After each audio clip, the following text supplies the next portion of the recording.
ये कहो कि सोने की खान पीतल के दाम बेचती है। वापस दिला दो, मुंह मांगे पैसे दूंगा। पैसे कागज के फूल हैं दोस्त। जब पूरा खेत ही मिल सकता है तो अनाज से क्यों काम चलाएं? मुझे इस जमीन का 15% चाहिए। मंजूर, मैं सिर्फ ये जमीन दिला दो और देखो हमारे पास पूरी जिंदगी नहीं पड़ी हुई। कविता, कविता। आई जी, ये लीजिए। अरे वो कांति चाचा के यहाँ से जो मैं पेपर्स लाया था वो कहाँ है? अरे आप भूल गए, आपने तो बाहर टीवी के पास रखे थे। वो मेरे बैग में डाल दो, बहुत इंपॉर्टेंट पेपर्स हैं। जल्दी करो, मुझे देर हो रही है। हाँ, अभी डाल देते।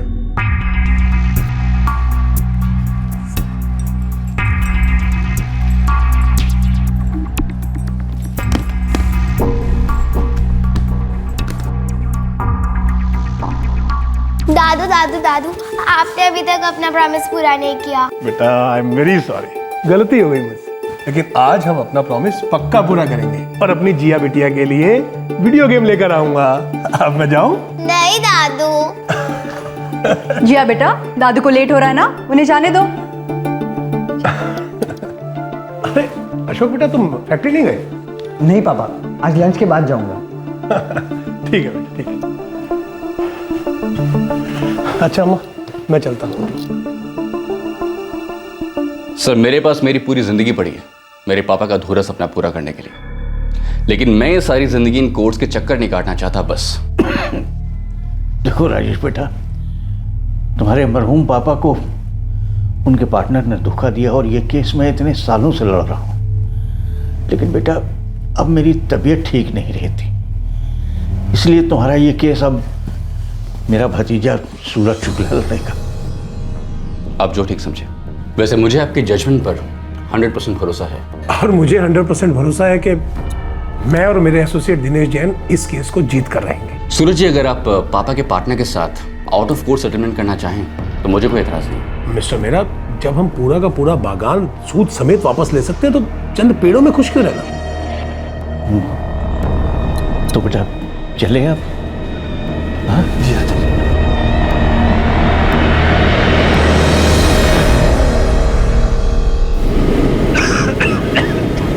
अब मैं तुम्हें क्या बताऊं सूरज, तुम खुद एक काबिल वकील हो। कैसी बात कर रहे हैं चाचा जी, आप गुरु हैं मेरे। बेटा सीनियर होने के नाते एक बात जरूर कहूंगा, आउट ऑफ कोर्ट सेटलमेंट को रूल आउट मत करना, क्योंकि अक्सर जीत की जिद में हम वक्त से हार जाते हैं।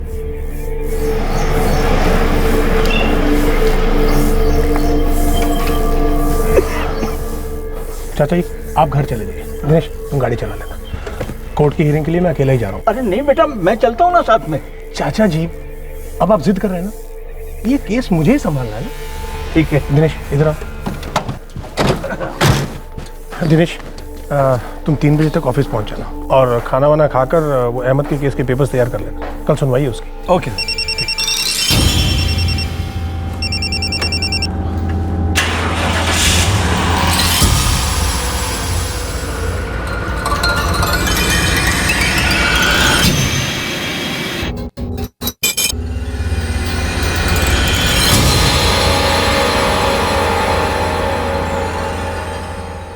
एडवोकेट सूरज शुक्ला भोपाल डिस्ट्रिक्ट कोर्ट में पिछले 30 सालों से प्रैक्टिस कर रहे थे। यह उनके लिए एक आम वर्किंग डे था। वो अपने बताए हुए समय पर अपने ऑफिस लौटने वाले थे और फिर उसके बाद घर जाने वाले थे। लेकिन 10 अगस्त 2014 की दोपहर को ऐसा नहीं हुआ। एडवोकेट सूरज शुक्ला के गुरु और चाचा कांतिलाल शुक्ला, उनका असिस्टेंट दिनेश जैन और उनके परिवार वालों को भनक तक नहीं थी कि उनका भविष्य हमेशा के लिए बदलने जा रहा था और इसकी जड़ें अतीत की गहराइयों में थी।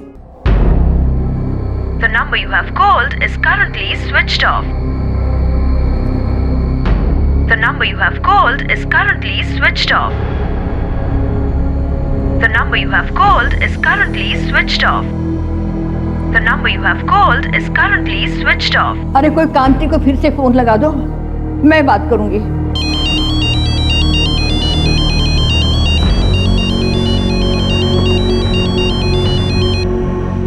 हेलो। हेलो कांति, मैं बोल रही हूँ, तुम्हारी शकुंतला भाभी। हाँ भाभी। सूरज की कोई खबर आई क्या?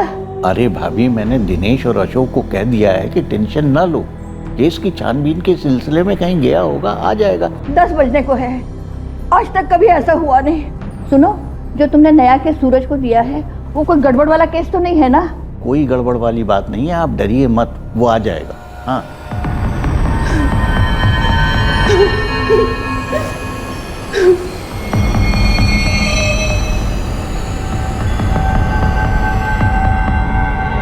लीजिए सर। सारे दोस्तों और रिश्तेदारों से बात हुई? हाँ, सभी से हुई है। पापा कहीं नहीं है। मॉर्ग मैं हुआ है सर, सारे अस्पताल भी दिखाया। मैंने इन्हें पहले कई बार देखा है डिस्ट्रिक्ट कोर्ट में। वो वहीं प्रैक्टिस करते थे और वहीं से गायब हुए हैं। तो वहीं से ढूंढते हैं। सर, एडवोकेट सूरज शुक्ला का असिस्टेंट दिनेश जैन, वो कह रहा था कि उसने शुक्ला को तकरीबन 1 बजे यहीं गेट नंबर 1 के सामने ड्रॉप किया था। सिन्हा, इस ड्रॉप को इस कैमरे ने जरूर पिकअप किया होगा। कल दोपहर 1 बजे बाद का फुटेज निकलवाओ, इसका और जितने भी कैमरे हैं यहाँ पर। जी सर। भोसले से कहो कि सीसीटीवी फुटेज रेडी रखे और सूरज शुक्ला के कॉल रिकॉर्ड्स निकलवाओ। ऑर्डर जा चुके हैं सर। तब तक हम फैमिली से बात करते हैं।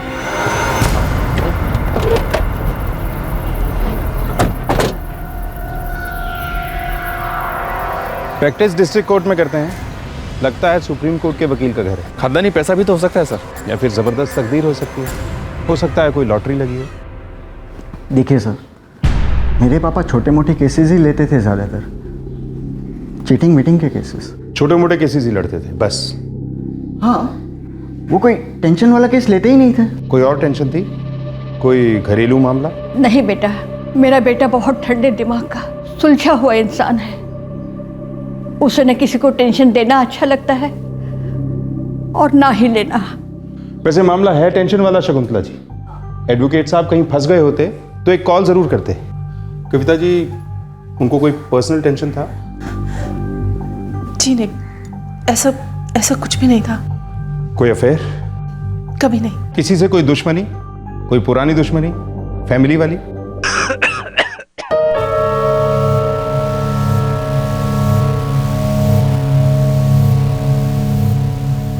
नहीं इंस्पेक्टर, मैंने जो केस सूरज को दिया था उसमें कोई खतरा नहीं।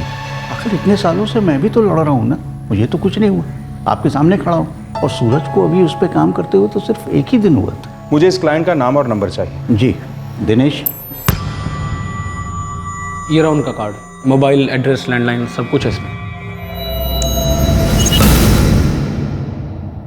पुलिस ने उस नए केस की पूरी तरह से छानबीन की, लेकिन ना तो उसमें से कुछ अटपटा मिला और ना ही पुलिस को एडवोकेट सूरज शुक्ला की फैमिली से कोई लीड मिली। लेकिन इन्वेस्टिगेटिंग ऑफिसर को यह जरूर अटपटा लग रहा था कि डिस्ट्रिक्ट कोर्ट में छोटे मोटे चीटिंग के केस लड़ने वाला वकील इतना अमीर कैसे है, और अगर अमीर है तो किडनैपिंग का एंगल भी हो सकता है। और सीसीटीवी फुटेज ने इस एंगल को और मजबूत कर दिया। सर, जैसा दिनेश ने बताया, 1 बजे डिस्ट्रिक्ट कोर्ट के गेट नंबर 1 पर कांतिलाल शुक्ला की गाड़ी रुकी।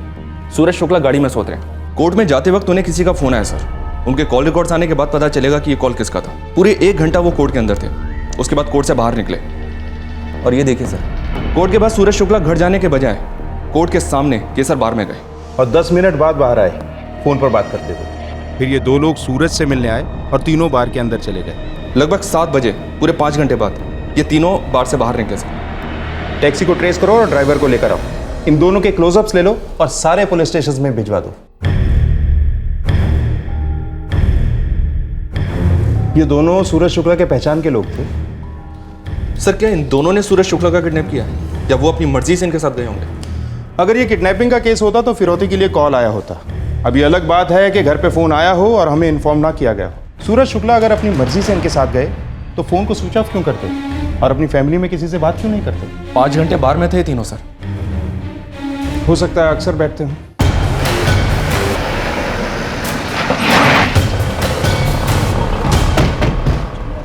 नहीं सर, उस दिन से पहले इन तीनों को मैंने कभी नहीं देखा। ये वाला तो आता होगा? नहीं सर, अपने रेगुलर कस्टमर को मैं अच्छी तरह पहचानता हूँ। उस दिन से पहले नहीं देखा मैंने इनको। सीसीटीवी है? नहीं, सीसीटीवी तो नहीं है। 5 घंटे तक यहाँ बैठे जी? काफी पी होगी। हाँ साहब, तीनों ने बहुत पी थी और वो हंस हंस के और मजे लेके बातें कर रहे थे। एक बात थी साहब, मतलब मैं अजीब तो नहीं कहूँगा लेकिन मुझे खटकी जरूर थी। क्या? साहब, उन्होंने स्नैक्स वैक्स नहीं मंगाया था, बल्कि होता यह है कि 4-5 घंटे बैठ के मजबूत पीने वाला खाने के लिए बहुत सारे आइटम मांगता है, लेकिन इन तीनों ने ऐसा कुछ नहीं किया, बस पीते रहे। खाने का प्लान कहीं और का था, इसीलिए सिर्फ पीना हुआ। और उस टैक्सी में बैठकर शायद किसी खाने वाली जगह पर गए होंगे। वैसे भी रात के खाने का वक्त हो रहा था। सर टैक्सी और टैक्सी वाला दोनों ट्रेस हुए हैं। भोसले उन्हें थाने लेकर आ रहे हैं। आउट ऑफ सिटी हैं, थोड़ा टाइम लगेगा। सिन्हा लगता है इन तीनों में गहरी दोस्ती थी। वैसे भी शुक्ला ने उनके साथ काफी पी भी। सर ये दिनेश शुक्ला का असिस्टेंट, वो इन लोगों के बारे में जरूर जानता होगा। हो सकता है साथ मिला हुआ हो सकता है ये किडनैपिंग दोस्तों के बीच ही प्लान हुई हो। क्या वाहियात बात कर रहे हैं सर आप? मैं और सूरज जी की किडनैपिंग? ख्याल इतना भी वाहियात नहीं है दिनेश। पिछले 13 साल से तुम शुक्ला को असिस्ट कर रहे हो। मेरे बड़े भाई हैं वो, पिता समान। अमीर बाप का गरीब लड़का, छोटे मोटे चीटिंग के केस सॉल्व करके तुम्हारे पिता समान बॉस ने काफी कुछ बना लिया है। और जहां तक हमारी जानकारी है, तुम अब तक किराए के एक कमरे में रहते हो, कमा रहे हो। ऐसी भक्ति बॉस के प्रति? सर मुझ पे शक करके आप खामा अपना वक्त जाया कर रहे हैं। मैं सूरज जी की इज्जत करता हूँ, इसलिए उनके साथ जुड़ा हुआ हूँ। और उनके हर केस में मुझे कुछ ना कुछ नया सीखने को मिलता है। और जितना मैं उनको जानता हूँ ना, उतना शायद कोई नहीं जानता। फिर तो तुम इन दोनों को भी जानते होगे। काफी गहरी दोस्ती थी तुम्हारे शुक्ला जी की इनसे। मैंने इन्हें कभी नहीं देखा। तुम्हारे शुक्ला जी को पीने की लत थी? बिल्कुल नहीं। हाँ, कभी कभार एक आध ड्रिंक लेते देखा मैंने उनको। और तुम्हें लगता है कि तुमसे बेहतर उन्हें और कोई नहीं जानता? सर वो टैक्सी ड्राइवर आ गया। आप थोड़ी देर बाहर बैठिए और आराम से सोचिए कि कहीं आप हमें कुछ बताने में भूल तो नहीं रहे।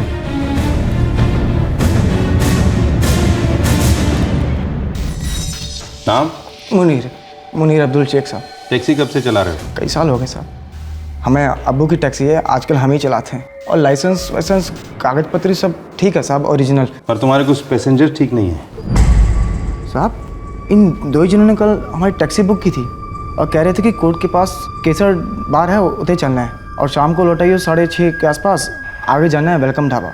टैक्सी वेटिंग पे थी 5 घंटे? नहीं साहब, मैं वापस गया धंधे पे और शाम को 7:15 बजे लौटा होते।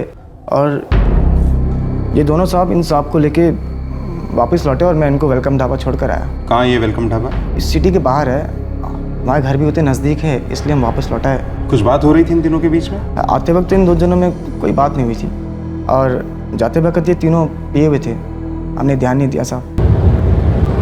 शुक्ला साहब, घर पे कौन कौन है? घर पे मेरी बीवी है, मेरी माँ है, बेटा है, बहू है, एक पोती है और मैं हूँ। बेटा क्या करता है आपका?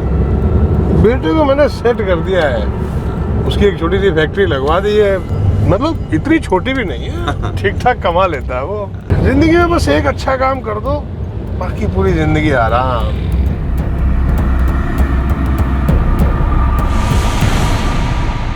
और उसके बाद ये तीनों वेलकम ढाबा पे उतरे और उससे पहले कोई बात नहीं हुई इनके बीच। एक दूसरे को नाम से बुलाया कभी? इतना ध्यान नहीं दिया साहब। ठीक है मुनीर, तुम जा सकते हो। जी साहब। वेलकम ढाबा का नाम सुना है? यहाँ तो सूरज जी कई बार गए हैं। किसके साथ? क्यों? अपने 2 दोस्तों अजय और योगेश के साथ। पिछले 1 महीने में करीब 3-4 बार गए थे। कहीं ये दोनों अजय और योगेश तो नहीं? सर कुछ कह नहीं सकता, मैं कभी इनसे मिला नहीं हूँ। फिर इनके बारे में कैसे जानते हो? पिछले महीने मेरे बाबा बीमार हो गए थे तो मैं गया था उनसे मिलने। जब लौट के आया तो सूरज जी ने बताया इनके बारे में मुझे। अरे सर क्या बात, आज आप अपना टिफिन नहीं लाए? नहीं, मैं दोस्तों के साथ आज बाहर खाना खाने जा रहा हूँ। अच्छा। वेलकम ढाबा, कमाल का खाना है वहाँ पे। दिनेश, कभी तुमको भी वहाँ लेकर जाऊंगा मैं। कौन दोस्त है सर ये आपके? पुराने होंगे, स्कूल टाइम के? अरे नहीं, अभी नए दोस्त बने हैं, अजय और योगेश। बड़े कमाल के बंदे हैं। ये लो, मैसेज भी आ गया। मैं चलता हूँ। ठीक है सर। अच्छा, आज शाम की कोई इंपॉर्टेंट मीटिंग तो नहीं है ना? नहीं सर, कोई मीटिंग नहीं है। ठीक है, मैं वहां से सीधा घर चला जाऊँ। जी सर।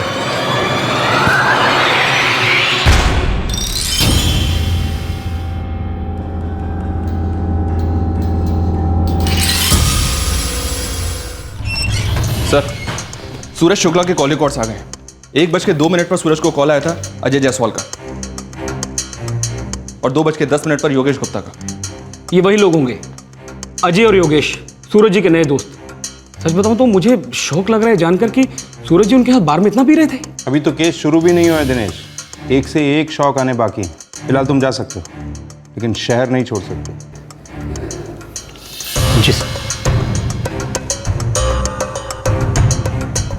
समझ में नहीं आ रहा सर, 1 महीने की इतनी गहरी दोस्ती, सालों से असिस्टेंट रहे दिनेश को पता ही नहीं है। फोटोग्राफ्स फैमिली को दिखाओ, नाम भी बताओ, चाचा कांतीलाल शुक्ला को भी। फिर हम सीधा वेलकम ढाबा जाएंगे। इस नई नई दोस्ती में मुझे किसी पुरानी दुश्मनी की बू आ रही है सिन्हा।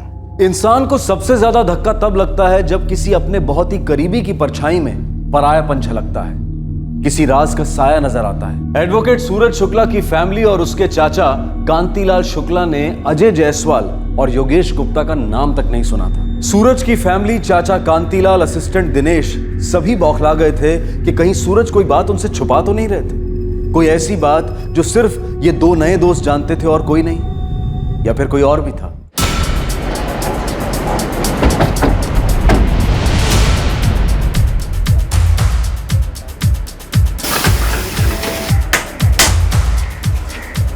अरे साहब, ये तो वो वकील है, नाम नहीं मालूम।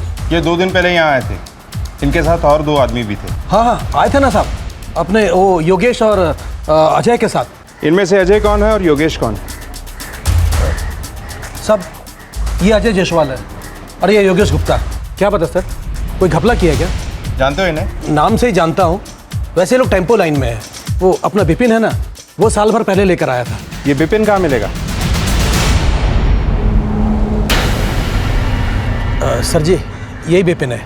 मैं जरा अपना काम देख लूँ। तो विपिन, ये कौन है? मैं नहीं जानता साहब। इन दोनों को भी नहीं जानते?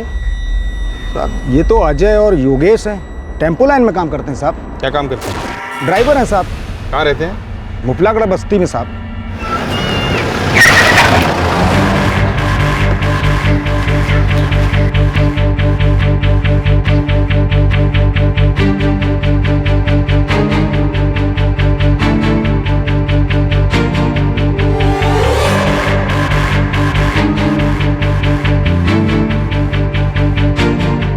सर, ये 16 बता देगा, अजय जायसवाल का।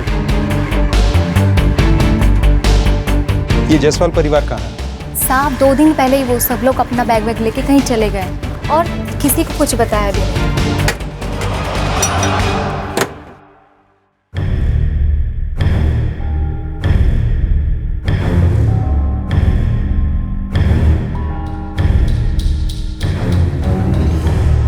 सर, कुछ खास तो नहीं मिला है? ये मिला है सर। सर, योगेश गुप्ता के घर पे ताला लगा हुआ था। 2 दिन पहले योगेश अपनी पत्नी के साथ कहीं निकल गया। पड़ोसी से उसकी बीवी रेखा का सेल नंबर मिला है। लगता है अजय और योगेश अपनी फैमिलीज के साथ साथ भागे, पकड़े भी साथ नहीं जाएंगे।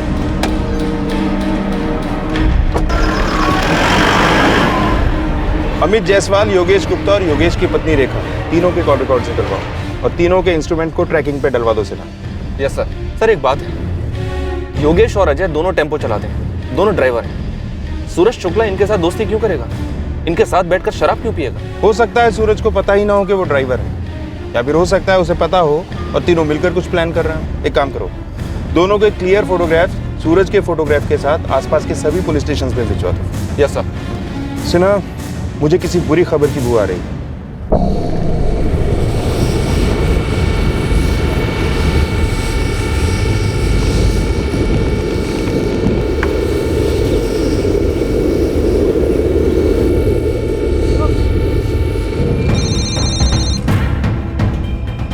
मुकुरबाग पुलिस स्टेशन।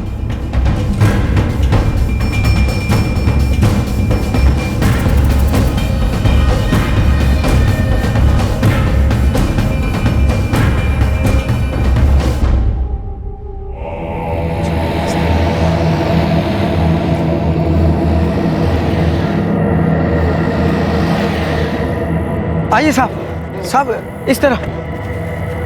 इधर इधर है साहब, इधर ही पड़ा हुआ है। चंदेल, बॉडी को पोस्टमार्टम के लिए भेज दो और पूरा इलाका स्कैन करो।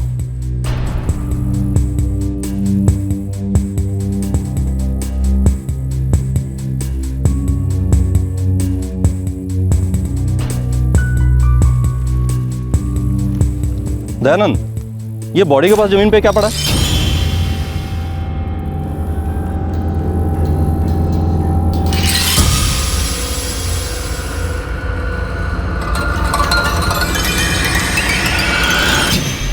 गला घोट कर मारा गया। उसके बाद पत्थर या किसी हैवी चीज से चेहरा खराब किया गया। फिर जलाया गया ताकि इस आदमी की शिनाख्त ना हो सके। इनकी उम्र क्या होगी? इनकी उम्र 55 से 60 साल के बीच है। खतना नहीं हुआ है।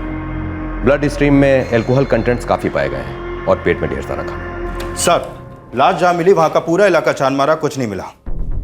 बॉडी के पास हमें ये मिला। विक्टिम की पहचान छुपाने के लिए कितना कुछ किया गया। चेहरा खराब किया गया, बॉडी को जलाया गया।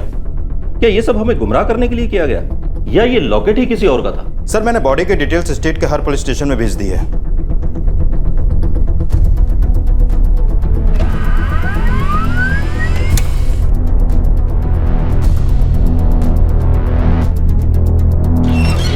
सर, मुकरबाग पुलिस स्टेशन को एक जली हुई लाश मिली है।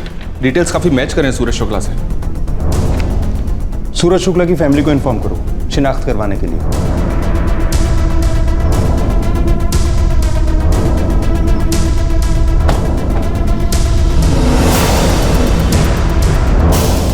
ललित द्विवेदी, लक्ष्मण चौबे, पीएसआई वरुण चंदेल, पीएसआई से ना। फैमिली ऑन द वे है, बस साथ ही हो। आगे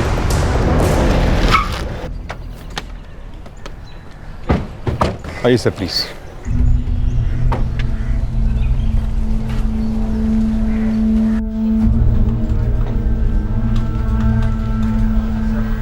देखिए, बॉडी बहुत बुरी हालत में है। आप लोगों में से जो नहीं देख पाएगा वो प्लीज यहां बैठ जाइए।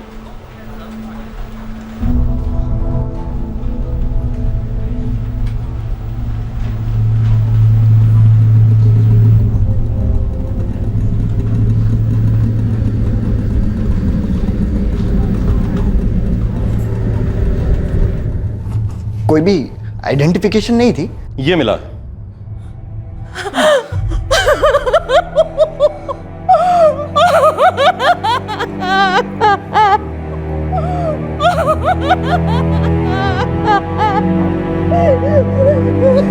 एक खुशहाल परिवार के कर्ता की भयानक रूप से हत्या हुई थी। पहले शक किडनैपिंग का था, लेकिन इस हत्या से यह बात साबित हो गई थी कि इस केस में कोई गहरा षड्यंत्र शामिल है और फरार सस्पेक्ट्स अजय जायसवाल और योगेश गुप्ता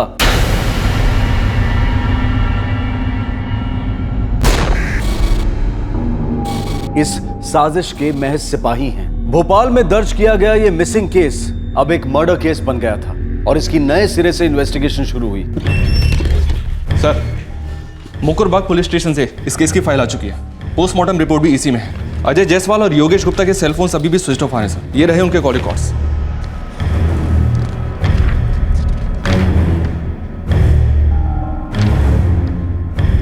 इन दोनों के फोन्स की आखिरी लोकेशन भी मुकरबाग है, जहां इन्होंने सूरज शुक्ला की लाश को ठिकाने लगाया था। और उसके पहले ये दोनों बराबर सूरज शुक्ला के टच में थे सर। इन तीनों के बीच लगभग हर रोज फोन पे बात हुआ करती थी। सुना, ये एक नंबर है जिसके साथ अजय और योगेश दोनों की काफी बात होती थी। मर्डर वाले दिन भी अजय ने कम से कम 16 कॉल्स किए हैं इस नंबर पर और योगेश ने 13। और स्विच ऑफ होने से पहले भी दोनों फोन्स की आखिरी कॉल इसी नंबर को है। हो सकता है सर ये इस मर्डर का मास्टरमाइंड हो। इस नंबर की डिटेल्स निकलवाओ, पूरी हिस्ट्री खोद डालो इस बंदे की। हो सकता है इस केस का रिमोट कंट्रोल इसी बंदे के पास था।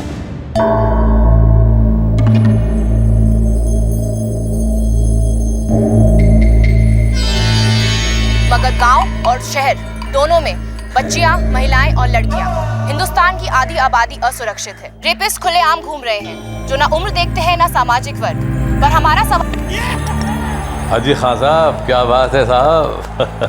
हाजी हुजूर, हम तो छोटे मोटे बुकी हैं, चादर देख के पैर फैलाते हैं। हम हाजी हुजूर, हमारी क्या मजाल जो हम आपको एडवाइस करें।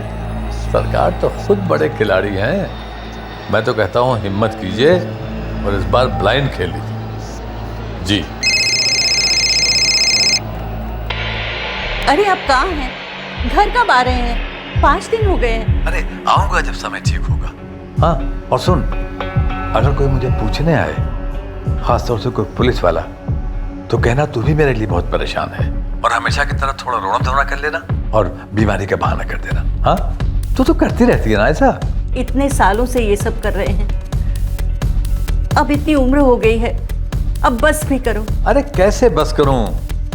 बस करूंगा तो बूढ़ा हो जाऊंगा, और तू तो जानती है पैसे से बढ़िया कोई पेट्रोल नहीं है जो जीवन की गाड़ी को खींच सके।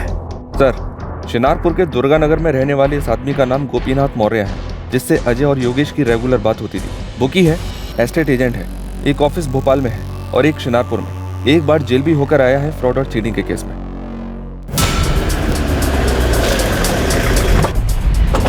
सर, गोपीनाथ मौर्य का सेलफोन अभी भी स्विच ऑफ आ रहा है। उसके दोनों ऑफिस पर ताला लगा है।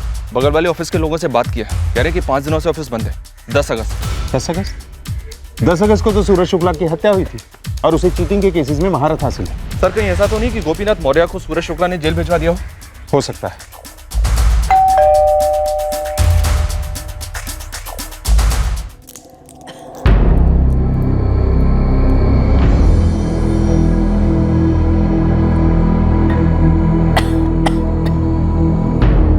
ये अपने भोपाल वाले ऑफिस में हफ्ते में एक बार जाते हैं। 5 दिन हो गए, इनका कोई पता नहीं। मैं बहुत परेशान हूँ, ना कोई फोन कॉल, ना कोई संदेश, कुछ भी नहीं। 5 दिन हो गए हैं आपके पति को गायब हुए। आपने पुलिस को बताया तक नहीं, एक मिसिंग कंप्लेंट भी दर्ज नहीं की। वो इनको तो आदत है, बोले बगैर यहाँ वहाँ चले जाते हैं। मुझे भी आदत पड़ गई है। आदत है तो आप परेशान क्यों हैं? मुझे कुछ नहीं पता, मेरी तबीयत बहुत खराब है। आपकी तबीयत का एक इलाज है मैडम, झूठ बोलना बंद कर दीजिए। आपसे भी बुजुर्ग एक औरत हैं भोपाल में जिन्होंने अपना बेटा खोया है। उस आदमी की एक पत्नी है, एक बेटा है, एक बहू है। वो सब लोग बहुत दुखी हैं, बहुत परेशान हैं। उनके बेटे की मौत का जिम्मेदार आपका पति गोपीनाथ मौर्य हो सकता है। नहीं नहीं, ऐसा नहीं हो सकता। आपको कोई गलतफहमी हुई है। गलतफहमी हुई है तो बहुत जल्द दूर हो जाएगी जब आपके पति जहां भी हैं हमारे पास आ जाएंगे। आप हमारी मदद करेंगी ना? कैसी मदद? आप बीमार हो ना, आराम कीजिए घर पर। अगर आपके पति का फोन आए तो बात जरूर कीजिएगा, लेकिन गलती से भी बता मत दीजिएगा कि हम लोग उसे खोज रहे हैं। नहीं बताएंगी ना आप? अपने पति की लेटेस्ट तस्वीर दीजिए। 24 घंटे सर्वेलेंस रखो, लैंडलाइंस को टैप करो और अपने सारे खबरियों को ये डिटेल्स और तस्वीर दे दो। बूढ़ा आदमी है सर, भाग भाग कर कितना भागेगा? ये बूढ़ा आदमी सिर्फ एक बार चीटिंग के केस में पकड़ा गया है। ये आदमी भागने वालों में से नहीं, भगाने वालों में से। बूढ़ी लोमड़ी लगता है ये मौर्य।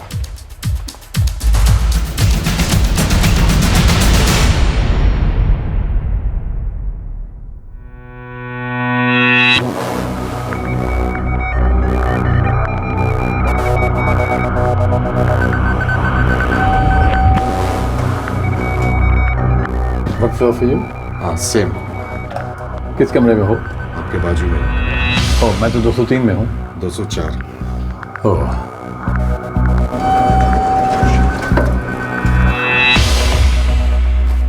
पर 204 तो इस फ्लोर पे है नहीं। नीचे है शायद, मेरा नीचे।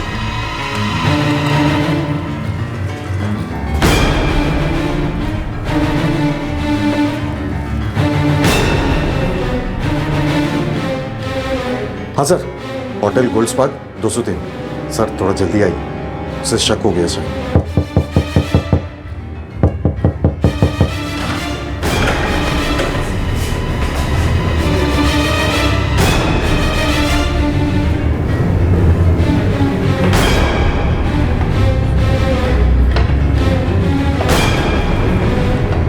मौर्य जी,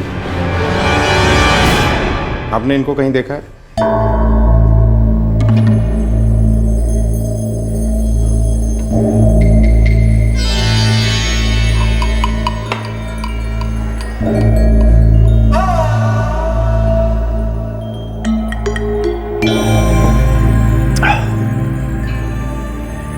मौर्य जी के लिए और पानी लेकर आओ।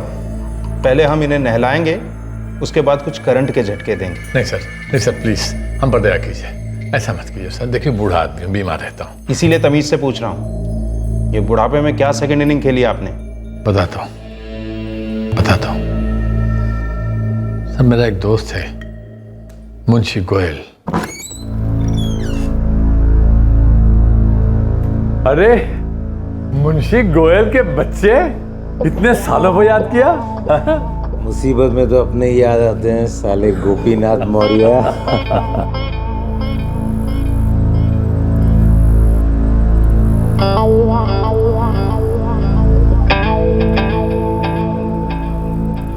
1985 तक ये सारी जमीन मेरी थी। फिर क्या हुआ? फिर क्या, बेच दी। किसको, कितने में? भोपाल का एक वकील है सूरज शुक्ला, 5 लाख में बेची। ये क्यों नहीं कहते कि मुफ्त में दे दी? क्या करता, मजबूरी थी। अभी कुछ दिन पहले मैं कोर्ट गया था अपने किसी दूसरे मामले से।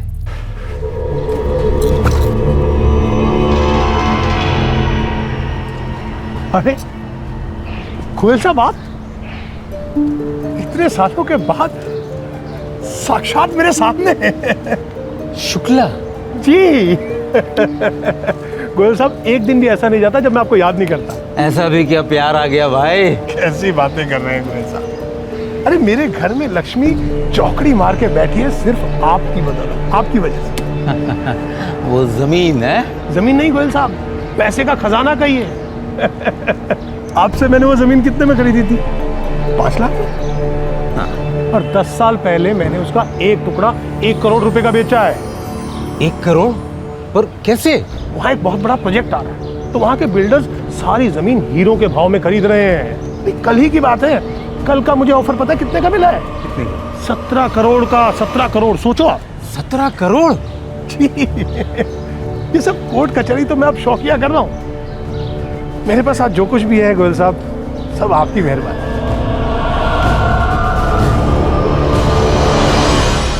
उसकी ये बातें मुझे हजम नहीं हुई। मैं कई रात तक सो नहीं पाया। फिर मैंने अपने वकील से बात की। गोयल साहब, कानून के दायरे में एक तरीका है। क्या? अच्छा, पैसे कितने लगेंगे? ये जमीन जो है वो आपकी पुश्तैनी थी, ठीक है? बिल्कुल, मेरे पिताजी ने मेरे नाम की थी। ये बात आपके भाइयों को मंजूर नहीं थी? नहीं नहीं, बिल्कुल मंजूर थी। सारे कागजात हैं मेरे पास। अब नए कागजात बनेंगे जिसमें यह लिखा होगा कि आपके भाइयों को मंजूर नहीं था, उनसे जबरदस्ती मंजूर करवाया गया था आपके पिताजी ने। इसीलिए आपने वो जमीन मूंगफलियों के दाम बेच दी। गोयल साहब, तो ये डील ही जायज नहीं हुई ना। उन दोनों का भी हक है उस जमीन पर। क्या बात, लेकिन मेरे भाइयों के साथ तो मेरी जमती नहीं है। वो क्या तैयार होंगे इस बात पे? आपके जमीन की कीमत 17 करोड़ रुपए है गोयल साहब। 1-1 करोड़ रुपए आपके भाइयों को दे दे। हाँ, 1 करोड़ में तो कोई भी तैयार हो जाएगा। और 1 करोड़ मेरा। 1 करोड़? फीस अलग से गोयल साहब। 1 करोड़ केस जीतने के बाद दे दीजिए। फिर क्या हुआ? भाई मान गए, मुकदमा किया, नतीजा क्या निकला? अरे भाई मान गए, केस किया, नतीजा लेकिन शुक्ला के पक्ष में ही होने वाला है, क्योंकि उसका पलड़ा भारी है। मेरे वकील ने तो आधी रकम पे out of the court settlement का सुझाव भी दिया, लेकिन साला मानता ही नहीं है। गोयल जी, जब पूरा बागान ही मेरा है तो मैं चंद पेड़ों को क्यों कबूल करूं? शुक्ला, फैसला भी तुम्हारे हक पे हुआ नहीं, और कहीं इस जमीन पर कोर्ट का स्टे ऑर्डर आ गया तो सालों रगड़ते रहोगे कोर्ट में। वकील हो, जानते हो ये सब। वकील हूं, इसीलिए मैं कोर्ट केस से डरता नहीं हूं। और इस केस में मेरी कोई गलती नहीं है, इसलिए कोर्ट मेरे साथ कोई नाइंसाफी नहीं कर सकती है। एक बात बोलूं गोयल जी, आपका लालच आपको गिरा रहा है और आप गिर रहे हैं। संभल जाइए, वरना उठ नहीं पाएंगे आप। शुक्ला, आखिरी बार एक बात सुन लो मेरी। आखिरी बार आप सुन लीजिए, और खन्ना तुम भी सुन लो। मुझे पता है तुम वहीं पर बैठे हो। अरे आउट ऑफ कोर्ट सेटलमेंट तो बहुत दूर की बात है, मैं तुम लोगों पर मानहानि का दावा ठोकने वाला हूं। तैयार रहना, बुरे दिन आने वाले हैं तुम लोगों के।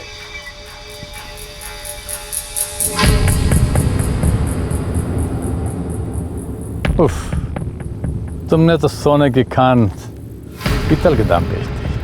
मेरे वकील ने तो हाथ खड़े कर दिए। जमीन तो मिलने से रही, ऊपर से मानहानि का केस लड़ना पड़ेगा मुझे इस उम्र में। गोयल, मुझसे क्या चाहते हो? साफ साफ कहो, इसलिए कि इस उम्र में जलेबी खाना और जलेबी की तरह गोल गोल बातें करना दोनों मना है। मेरी जमीन मुझे वापस दिला दो, मुंह मांगे पैसे दूंगा। पैसे कागज के फूल हैं दोस्त।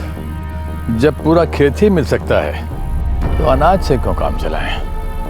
मुझे इस जमीन का 15% चाहिए। मंजूर, हमें सिर्फ ये ज़मीन दिला दो और देखो हमारे पास पूरी ज़िंदगी नहीं पड़ी हुई।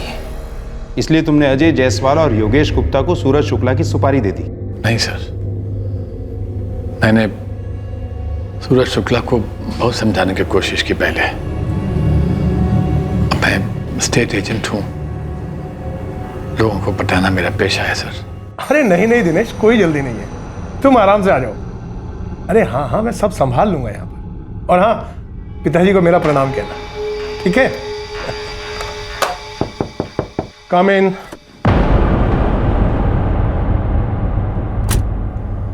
ये आपके लिए। कौन है आप? अब आप मेरा फोन तो उठाते नहीं हैं। सोचा कि अपना फूल का चेहरा आपके सामने ले जाऊंगा तो शायद आप पिघल जाएं। ओह, तो आप हैं गोयल के टट्टू मौर्य, गोपीनाथ मौर्य। मैंने आपको बैठने के लिए नहीं कहा है। बुजुर्ग हो इसलिए धक्के मारकर नहीं निकालूंगा। वकील साहब, ये जिंदगी बड़ी कमीनी चीज है। हम जैसे कमीनों को बुजुर्ग बना देती है और आपके जैसे भले लोगों को फरिश्ता बना सकती है बेवक्त।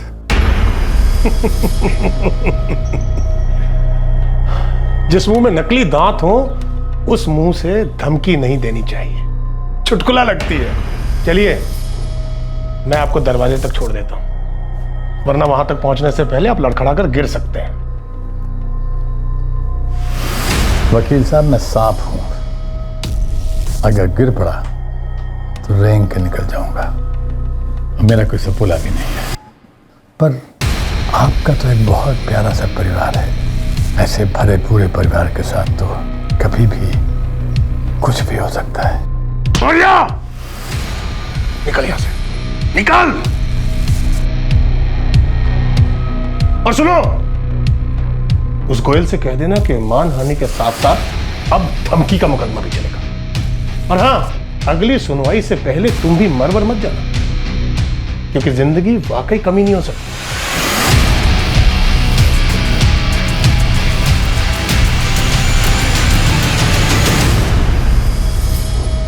सर, जब घी अकड़ जाए तो उंगली टेढ़ी करनी पड़ती है।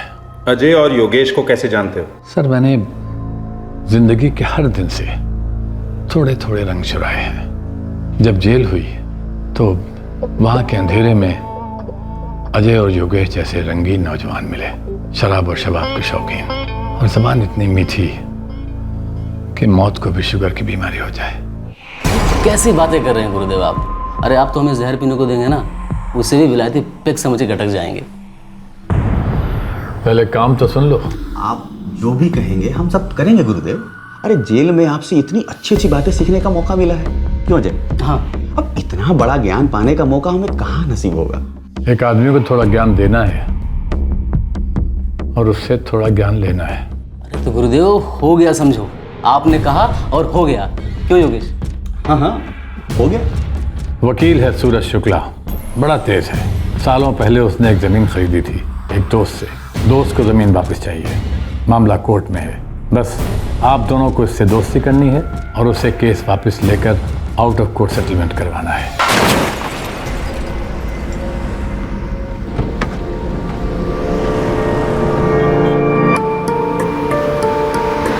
साले बाहर निकल, अरे बाहर निकल, तू दिखाई नहीं देता? क्या किया ये? बाहर निकल। अरे भाई साहब, एक मिनट। अरे क्या भाई साहब? भाई साहब, मेरी गाड़ी कैसी की तैसी कर दी तूने? अरे भाई साहब, गलती से ठुक गई। आप शांत हो जाइए। शांत रहने से मेरे नुकसान की भरपाई हो जाएगी क्या? देखिए, गलती हमसे हुई है तो सारा खर्चा हम भर देंगे। हाँ तो ठीक है, गाड़ी साइड में लगा। बस आप शांत होइए। हाँ, गाड़ी साइड में लगा। सर, वो कार मैंने ही न दी थी इस काम के लिए, और उन्होंने बड़ी खूबी से सूरज शुक्ला जैसे चालाक आदमी को पटा लिया।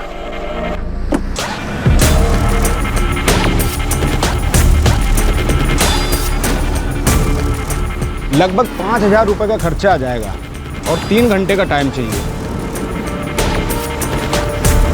ठीक है, तुम एक काम करो, ये पैसे पकड़ो, ठीक है?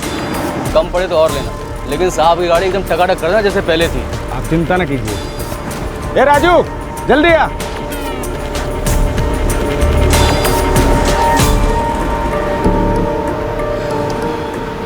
मैं यहाँ 3 घंटा वेट नहीं कर सकता। सर आप एक बगल में बहुत अच्छा ढाबा है, वेलकम ढाबा। सर क्यों नहीं आप हमारे साथ लंच कर रहे हैं? धीरे धीरे वक्त भी गुजर जाएगा और सर लंच का टाइम भी तो हो चुका है। हाँ सर, एक बार आप चलिए तो सही, कसम से बहुत बढ़िया खाना मिलता है।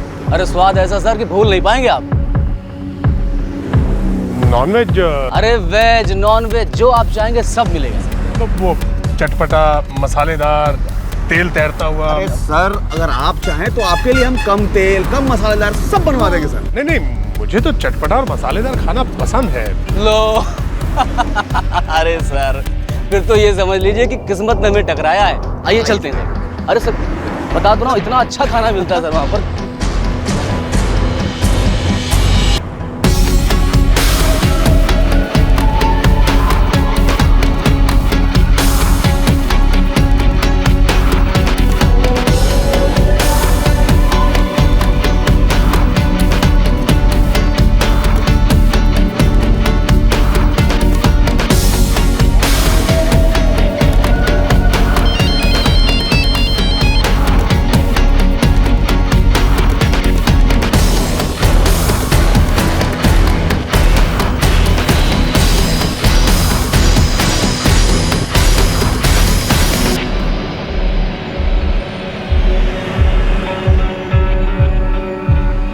सूरज की असली भूख और प्यास दोस्ती की थी। अजय और योगेश उसे बड़े प्यार से करीब लाए, दोस्ती जताई और देखते ही देखते बंदा दिल खोल कर बातें करने लगा। 1 महीने में दोस्ती की दही पूरी तरह जम गई।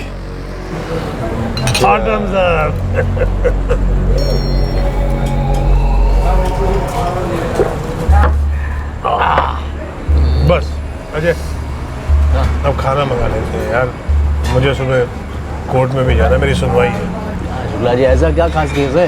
हाँ यार, मेरा खुद का केस है। खुद का? आपने क्या गलती कर दी? आप तो गलत कर ही नहीं सकते। वही तो, दरअसल 1985 में जब मैं आप लोगों की उम्र का था, मैंने एक ज़मीन खरीदी थी सिर्फ 5 लाख रुपये। आज उसकी कीमत हो गई है 17 करोड़ रुपया। उत्तरी की? हाँ वही तो, उत्तरी की कीमत हो गई है उस ज़मीन की। और जिस गोयल से मैंने वो ज़मीन खरीदी थी वो अब अपनी ज़मीन वापस चाहता है। इसके लिए मुझ पर केस कर रहा है वो। अरे लेकिन शुक्ला जी ये कोई बात हुई? अरे जमीन बेच दी तो मतलब बेच देना। हाँ। वही तो, लेकिन मुझे डराने के लिए, धमकाने के लिए उसने एक एजेंट को भेजा, कोई मोरिया चोरिया। शुक्ला जी आप आउट ऑफ कोर्ट कोई सेटलमेंट क्यों नहीं कर लेते? हाँ? सबका फायदा इसी में होगा। आउट ऑफ कोर्ट समझौता मेरी लाश पर भी नहीं होगा। मैं उन दोनों को कोर्ट में रुला के रहूंगा। उन्हें पता नहीं है उन्होंने किसके गिरेबान पे हाथ डाला है। सर उसके बाद भी मेरे दोनों आदमियों ने उसे समझाने की कोशिश की, पर वो तो अहंकार के नशे में चूर था। अहंकार सर, ये अहंकार अच्छी चीज नहीं होती है। अजय और योगेश इस वक्त कहाँ हैं? सर मुझे नहीं मालूम। खेल रचने वाला मास्टरमाइंड पकड़ा गया था, अब उसकी 2 कठपुतलियों तक पहुंचना बाकी था। एमपी पुलिस ने अजय जायसवाल और योगेश गुप्ता का पीछा किया और आखिरकार दोनों पुलिस के शिकंजे में आ गए। एडवोकेट सूरज शुक्ला मर्डर केस अपने आखिरी पड़ाव पर आ पहुंचा।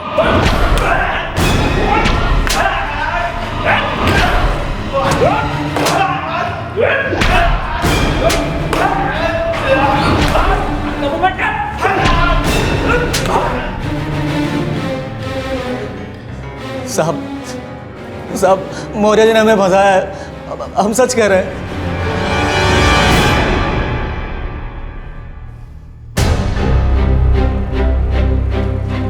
एक आदमी के कत्ल को तुम लोग कुछ नहीं समझते? अगर हम लोग भी ऐसे ही समझे तो तुम लोगों का एनकाउंटर कर दें और बार बार एक ही बात दोहराएं कि हमने कुछ नहीं किया। फर्क बस इतना होगा कि हम लाश को नहीं जलाएंगे, तुम्हें जिंदा जला देंगे।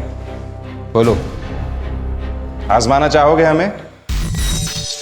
अजय, योगेश, तुम लोगों के पास सच बोलने के अलावा और कोई चारा नहीं है। सीसीटीवी फुटेज है तुम लोगों का। सर हमने वही किया सर जो मौर्य साहब ने कहा सर। हाँ साहब। देखो भाई, हमने पूरी ईमानदारी और दोस्ती खाते से सामने वाले को समझाने की पूरी कोशिश की। हाँ गुरुदेव, समझाने की कोशिश तो की, लेकिन जब सामने वाला मानने को तैयार नहीं तो क्या किया जाए? अब कहता है कि लास्ट पे भी समझौता नहीं हो पाएगा। शायद हो पाएगा समझौता लाश पर। देखो, अगर सूरज मर जाता है तो उसके परिवार वाले डर से पिघल जाएंगे और उसके बाद आउट ऑफ कोर्ट सेटलमेंट करने के लिए राजी हो जाएंगे। लेकिन गुरुदेव, सूरज ऐसे कैसे मर सकता है? तुम दोनों मिलकर उसे मार दो, खत्म कर दो। अरे गुरुदेव, गले में हाथ डाल के बात निकलवाना एक चीज़ है और गला दबा के खामोश करना कुछ और है। ये मर्डर कहीं महंगा ना पड़ जाए। तुम दोनों को 2-2 लाख रुपए मिलेंगे और आउट ऑफ कोर्ट सेटलमेंट के बाद 2-2 लाख और मिलेंगे।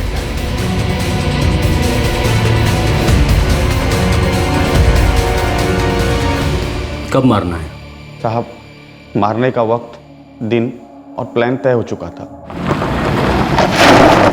सर, मौर्या जी ने बोला था कि उनकी दी हुई गाड़ी ज़्यादा दिखनी नहीं चाहिए, इसलिए ढाबे से हम लोगों ने टैक्सी ली। डिस्ट्रिक्ट कोर्ट चलोगे? हाँ साहब, शाम को यही वापस आना है। 7 बजे के आसपास निकलेंगे वहाँ से।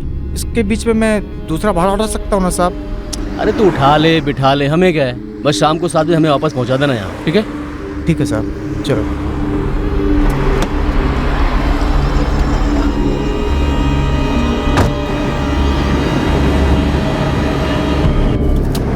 हाँ जी सूरज जी, हाँ हम लोग यहाँ से निकल चुके हैं, बस यही कोई 2 बजे तक पहुँच जाएंगे।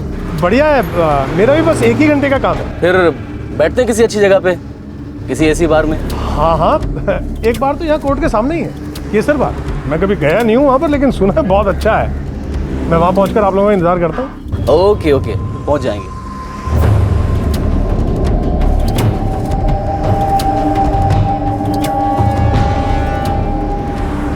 अरे कहाँ पहुँचे आप लोग? अरे सर, बस 2 कदम की दूरी पे हैं, आ गए बस।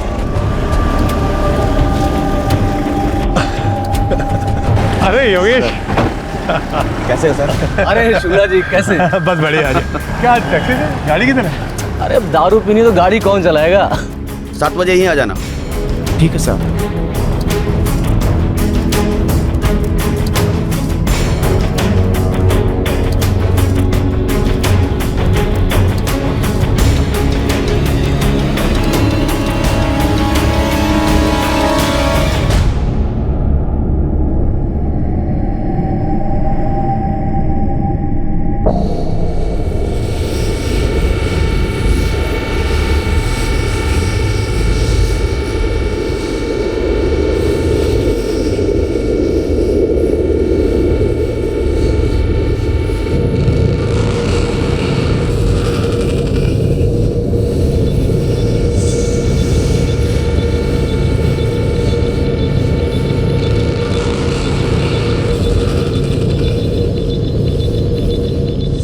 साहब, हमारा इरादा सूरज को ज़्यादा से ज़्यादा पिला के उसका फ़ोन अपने कब्ज़े में करने का था और हम उसमें कामयाब भी हुए।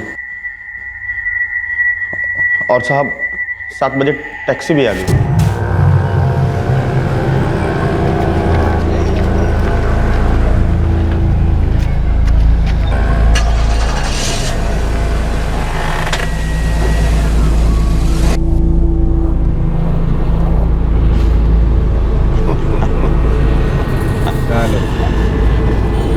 शुक्ला साहब, आपके घर पे कौन कौन है? घर पे एक बीवी है, बूढ़ी माँ है, मेरा बेटा है, बहू है, एक पोती है और मैं हूँ। बेटा क्या करता है आपका? बेटे को मैंने सेट कर दिया है, उसकी एक छोटी सी फैक्ट्री लगवा दी है। मतलब इतनी छोटी भी नहीं है, अच्छा खासा कमा लेता है वो सब मेरे कारण है। जिंदगी में बस एक अच्छा काम करो और फिर पूरी जिंदगी आराम करो। मैंने एक जमीन खरीद ली थी बस। हाँ, अब आप लोग भी मेरे दोस्त हो, आप लोग भी कोई ऐसा ही काम कर डालो, सबको एक अच्छा मौका मिलता है।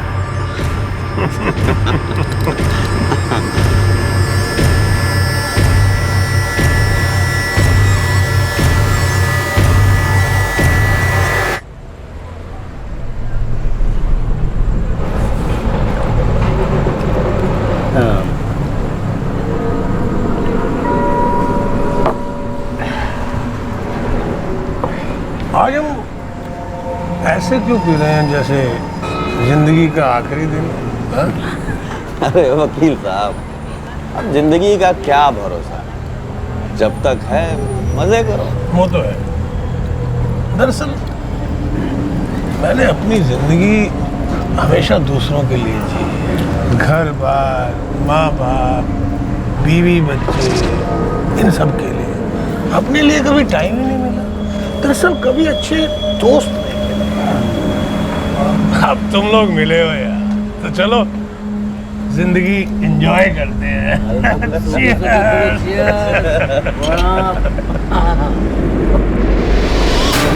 रात काफ़ी हो चुकी थी। सूरज का मोबाइल स्विच ऑफ था अजय की जेब में, और अब वक्त आ चुका था कि सूरज शुक्ला को भी स्विच ऑफ कर दिया जाए हमेशा के लिए।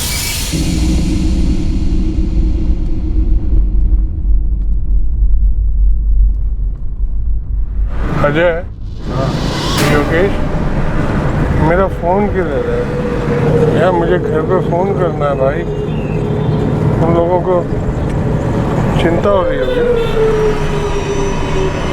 मेरा फोन दे दो भाई प्लीज।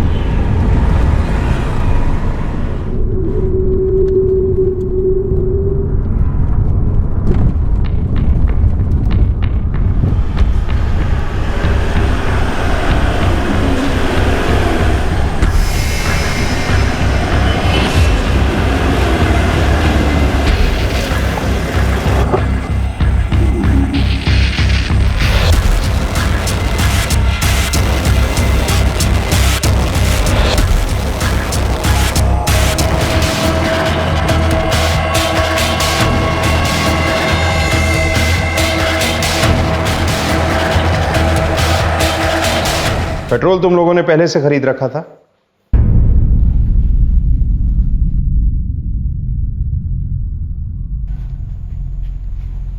चेहरा बिगाड़ने का प्लान?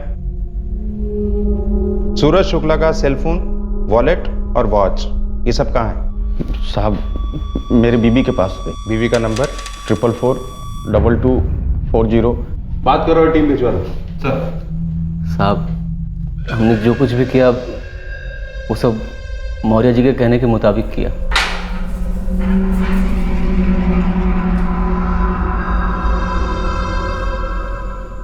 इस कांड में जमीन के मालिक गोयल, इसका क्या हाथ था?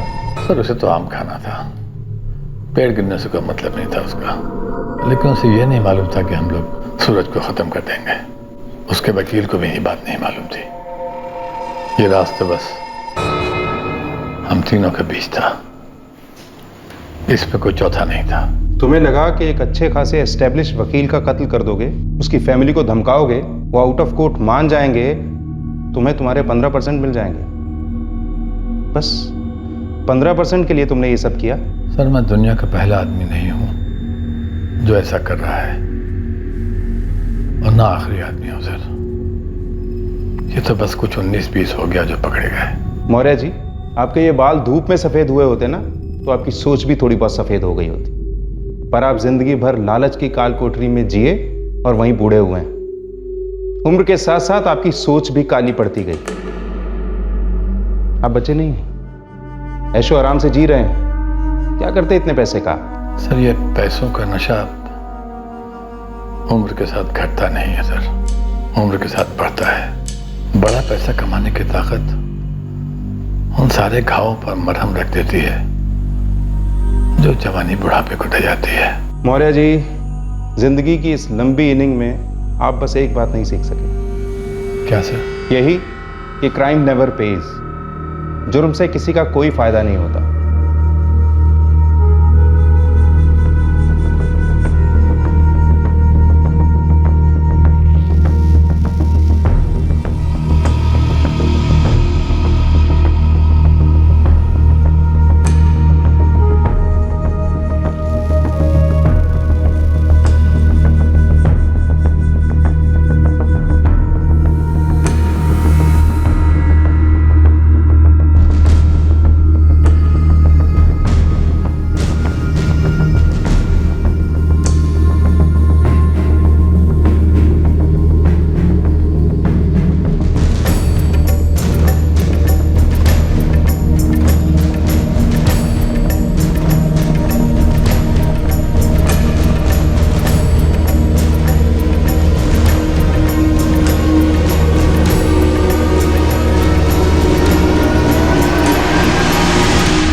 पुलिस ने गोपीनाथ मौर्य, अजय जायसवाल और योगेश गुप्ता पर मर्डर, किडनैपिंग और क्रिमिनल कॉन्स्पिरेसी के चार्जेस लगाए हैं। उन्हें आईपीसी की धारा 302, 365 और 120B के तहत गिरफ्तार किया गया है और तीनों इस वक्त जुडिशियल कस्टडी में हैं। पुलिस को अपनी इन्वेस्टिगेशन में मुंशी गोयल के खिलाफ कोई सबूत नहीं मिला, जिसने गोपीनाथ मौर्य से यह कहा था कि वो सूरज शुक्ला को मनाए ताकि जमीन के लिए आउट ऑफ कोर्ट सेटलमेंट किया जा सके। लेकिन क्या मुंशी गोयल बेकसूर है, निर्दोष है?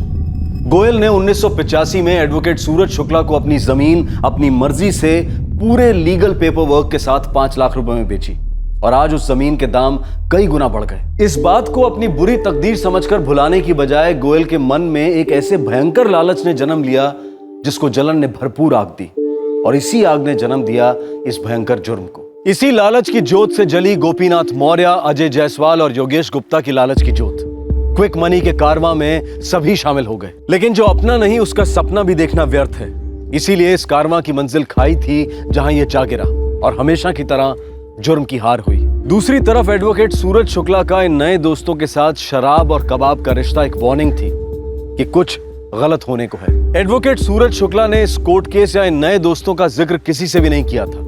अगर किया होता तो उसके गुरु और चाचा कांतीलाल द्वारा शायद कोई और सलाह मिलती, शायद एडवोकेट शुक्ला की जान बच जाती।